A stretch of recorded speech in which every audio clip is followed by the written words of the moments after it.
Hello मित्रांनो, मी सगळ्यांचं स्वागत करत आहे आपल्या मुकेश सर यूट्यूब चॅनलवर। आज पर्यंत मी खूप विद्यार्थ्यांना भेटलो आणि विद्यार्थ्यांचे काही रिव्ह्यूज घेतले आणि त्याच्यामध्ये मला एकच आढळलं की फिजिक्स हे खरंच कठीण सब्जेक्ट आहे। बरं, हे का बरं कठीण वाटत असेल? एकदा स्वतःला प्रश्न विचारणं गरजेचं आहे का नाही? आणि कठीण आहे म्हणून आपण त्या विषयाकडे खरंच किती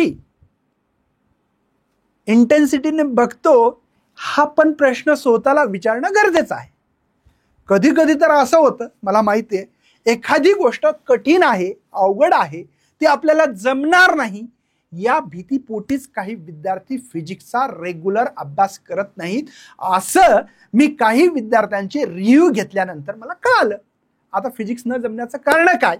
मी एखाद्या चांगल्या विद्यार्थ्याला, ज्याला 12वी मध्ये, तुम्ही जर आपल्या फिजिक्स ज्ञान मुकेश नाईक यूट्यूब चॅनलवर जर गेले तर मी तिथे काही जे टॉपचे विद्यार्थी आहेत त्यांचे मी इंटरव्ह्यूज घेतले, त्याला पॉडकास्ट असं म्हणतात। ते मी घेतल्यानंतर मला कळालं की एक सामान्य गावातून असणारे विद्यार्थी ज्यांना फिजिक्स कठीण जात होतं, त्यांना कधी फिजिक्सचं टी सुद्धा माहिती नव्हतं, त्या विद्यार्थ्यांना 94, 95, 96, 98 मार्क पडले। का बरं पडले असतील?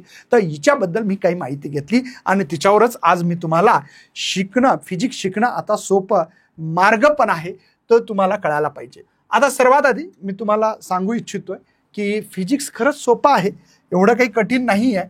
पण काय झालं, एक मार्केटमध्ये चर्चा झाली। चर्चा कशी झाली असेल बरं माहिती आहे तुम्हाला? चर्चा अशी झाली की समजा मला फिजिक्स कठीण गेलं, समजा मग माझा भाऊ होता, मी त्याला सांगितलं फिजिक्स खूप कठीण असतं बरं, काही खरं नाही आहे। मग मला बिन वाटलं यार खरंच फिजिक्स कठीण आहे, मग एक काम करतो, मॅथ मला सोपं वाटतं, मी मॅथ चांगलं करेल, केमिस्ट्री मग आणखीन चांगलं करेल, आणि फिजिक्स जमत नाही, ठीक आहे आपण त्याला ॲव्हरेज करू, 2-4 चॅप्टर एक्झामच्या काळामध्ये, आणि आपला ॲव्हरेज येऊन जाईल बाबा, काही टेन्शन घ्यायची गरज नाही। पण हिच्यामुळे हा खरा मार्ग तुम्ही सोडवला का? प्रश्न विचारणं गरजेचं आहे। म्हणून मी तुम्हाला आज काही गोष्टी इथे बोलणार आहे आणि त्या गोष्टीवर खरंच विचार करणं किती गरजेचं आहे, तुम्हाला विचार करणं हे तुम्हाला ठरवायचं आहे। आता मला एक सांगा, फिजिक्स कठीण आहे म्हणणारे त्यांना विचारा बरं तुम्ही एकदा की तुला फिजिक्स मध्ये किती मार्क आहेत, है ना? फिजिक्सचे मार्क विचारायचे, फिजिक्स मार्क विचारा, त्याला विचारून घ्या की तुला फिजिक्स मध्ये मार्क किती आहेत, आणि नंतर ठरवा ना तुम्ही की त्याचे मार्क जर तुम्हाला 70च्या खाली असतील, बिलो असतील, 70 मार्क पेक्षा खाली असतील, तर तुम्ही समजून जायचं की याचा काही जास्त अभ्यास नव्हता म्हणूनच झाला कमी मार्क पडले। हे तुम्हाला ठरवता येत नाही का? ठरवायला पाहिजे। आणि तोच शहाणा आपल्याला सांगतो की फिजिक्स कठीण आहे। कारण तुम्हाला सांगतो, याचं मार्केटमध्ये एक चर्चा झाली, जशी तुम्हाला एक उदाहरण सांगतो। काय चर्चा होते? लहानपणी आपल्याला आपल्या घरातले लोक सांगतात, काय तिथं जाऊ नको, भूत आहे, बरोबर आहे? आणि मग आपल्याला लहानपणी काही कळत नसते, माहिती नसते की भूत खरंच आहे का नाही, काही माहिती नाही, पण ते नेहमी ऐकून आपल्या डोक्यात येतं। आणि आपण जर एखाद्या ठिकाणी, एखादी रूम आहे जिथं अंधार आहे आणि तिथं जर आपण गेलो तर आपल्याला भीती वाटते की नाही? आता माझा प्रश्न आहे, तुम्हाला नक्की तुमच्या घरच्यांना विचारायचं आहे, काय तुम्ही भूत पाहिलं का? कॉमेंटमध्ये सांगा, सर मी खरंच भूत पाहिलं, आणि मी सांगतो मग ते खरंच भूत आहे का नाही। दुसरी गोष्ट, तुमच्या वडिलाला विचारा, तुमच्या आईला विचारा, तुमच्या आजोबा असतील त्यांना विचारा, तुमच्या 2-3 पिढ्यातल्या आधीच्या लोकांना विचारा, तुम्ही भूत पाहिलं का बरं? भूत नावाची गोष्टच नाही आहे जमान्यामध्ये, या दुनियेत भूतच नाही आहे। पण झालं काय, भूताची चर्चा झाली आणि चर्चेतून एक भीती तयार झाली, आणि तीच भीती आपण फिजिक्सच्या बाबतीत पण करून घेतलेली आहे। ऍक्च्युली तुम्हाला खरं सांगू, फिजिक्स हा खूप सोपा आणि फिजिक्स खरंच एक इंटरेस्टेड सब्जेक्ट आहे। जसं की मी मुलांना एक विचारतो की ॲक्सेलरेशनची डेफिनेशन सांगा, तर आता ॲक्सेलरेशनची डेफिनेशन सांगितल्यानंतर मुलगा लिहितो, काय लिहितो? dv/dt, rate of change of velocity. पण जर मी असं शिकवलं तर ॲक्सेलरेशन कशाला म्हणतात? म्हणजे वेलॉसिटी मध्ये होणारा बदल, कमी किंवा जास्त, त्याला ॲक्सेलरेशन म्हणायचं, वेलॉसिटीत बदल। मग मला एक सांगा, मी जर असं शिकवलं तर तुम्हाला चालेल का? नक्की कॉमेंटमध्ये सांगा की मला जर स्कूटी चालवायची, त्या स्कूटीचा वेग कशावर अवलंबून आहे? कशावर आहे? बुम बुम बुम, कशावर आहे? ॲक्सेलरेट आहे। तिथून शब्द आला, ॲक्सेलरेशनचं काम काय भाऊ? स्पीड वाढवते किंवा कमी, ते पॉझिटिव्ह निगेटिव्ह जाऊ द्या, एक कॉमन शब्द. तुम्हाला खरं सांगा, ऍक्सेलरेशन लक्षात राहील का नाही राहील बरं? खरं सांगा.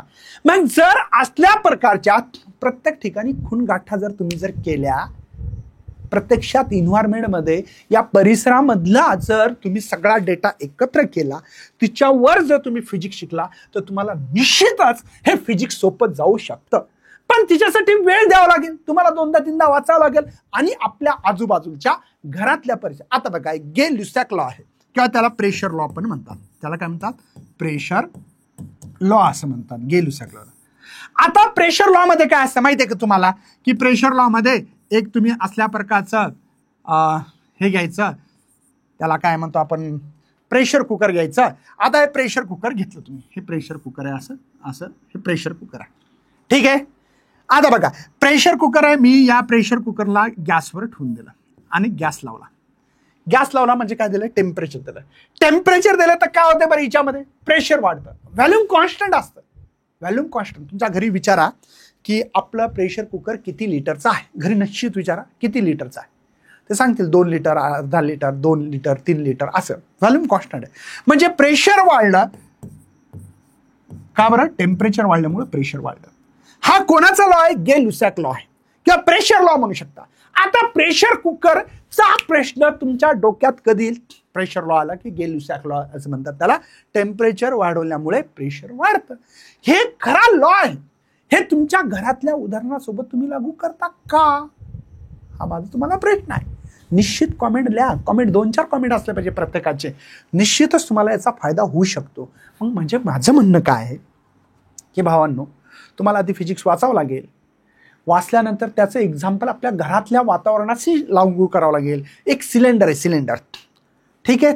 त्याच्यात काय असतं माहिती आहे का, की टेम्परेचर कॉन्स्टंट आहे, प्रेशर इन्व्हर्सली प्रोपोर्शनल व्हॅल्यूम आहे, एक रिलेशन्स आहे. मी आता इथं काही शिकवत बसणार नाही, पण सांगतो. मी सिलेंडर पाहिलं घरात, मला लगेच लक्षात आलं की तो कोणता लॉ? बॉईल्स लॉ आहे. चार्ज लॉ, दूध उतू चाललं, टेम्परेचर वाढले की व्हॅल्यूम वाढते, हे माझ्या डोक्यात लगेच येतं. माझ्याकडे जर चहा आला तर चहा थंड होतो काही वेळेनंतर, त्याला म्हणतात Newton's law of cooling, rate of fall of temperature. आता मला पाहिल्या काही गोष्टी की मला लगेच लॉ लक्षात येतात, तिच्यावरलं उदाहरणं लक्षात येतात.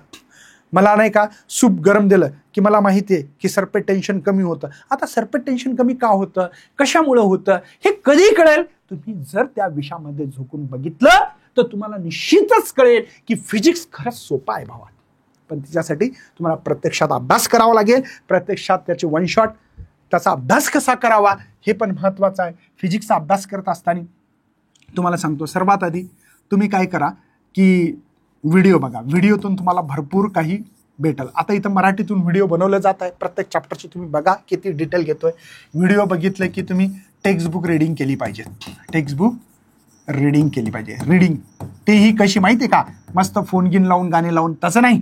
तुमचं इतकं लक्ष पाहिजे, प्रत्येक लाईनचा अर्थ समजून घेणं गरजेचं आहे. व्हिडिओ पाहिले, टेक्स्टबुक रीडिंग केली मस्त. टेक्स्टबुक रीडिंग केल्यानंतर तुम्ही काय करा, याच्यात वन शॉट व्हिडिओ बघा. वन शॉट व्हिडिओ आम्ही बनवलेले आहेत मराठीमध्ये, एकदम जबरदस्त बनवले बाबा. नीट बघा तुम्ही. वन शॉट बघितले की तुम्ही तुमची टेस्ट देऊन बघा, है ना. टेस्टच्या आधी रिव्हिजन करा. टेस्टच्या आधी काय करा, तुम्ही एकदा रिव्हिजन करा. मला सांगा हे तुम्हाला खरंच पटतं का, है ना. रिव्हिजन करा. आता रिव्हिजन केल्यानंतर तुम्ही काय द्यायला पाहिजे, टेस्ट द्यायला पाहिजे. टेस्ट दिल्यानंतर तुम्ही त्याचं ॲनालिसिस करा. मला काय जमत नाही, का नाही जमत, त्याचं कारण काय आहे.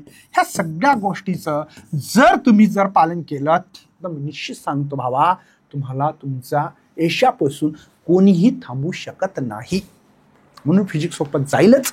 काही मुलांना जर टॉपर CETची बॅच घ्यायची असेल तर आपल्याकडे CET लाईव्ह शिकवल्या जात आहे. 1.5 घंट्यांचा लेक्चर आहे बाबा, PGMN ॲपवर. कोणता ॲप आहे आपलं? PGMN ॲप आहे. हे बघा, टॉपर्स ॲडव्हान्स बॅच. तसं दिनेश सर ॲपवर दिनेश सरची मॅथ्ससाठी शिकवतात, ठीक आहे. तिथं तुम्ही निश्चित बघा. जे मुलं ड्रॉपर असेल, म्हणजे पुन्हा शिकायची इच्छा असेल, तर ते मुलांना ही बॅच आहे. आणि ज्यांना वाटतं की मला शौर्य शक्ती बॅच, म्हणजे बोर्डाचं खूप डिटेल शिकायचं, तर तिच्यासाठी ही बॅच आहे. हिच्यात सगळ्या काही टेक्निक सांगितल्या, शॉर्टकट तरीका सांगितला, सगळं काही सांगितलेलं आहे. निश्चित तुम्ही हिच्यात जर आला, मला गॅरंटी आहे की हिच्यापासून, तुमच्या यशापासून तुम्हाला कोणीही रोखू शकणार नाही. तर भेटू अशा सेशनमध्ये पुन्हा. Bye bye. जय हिंद, जय भारत.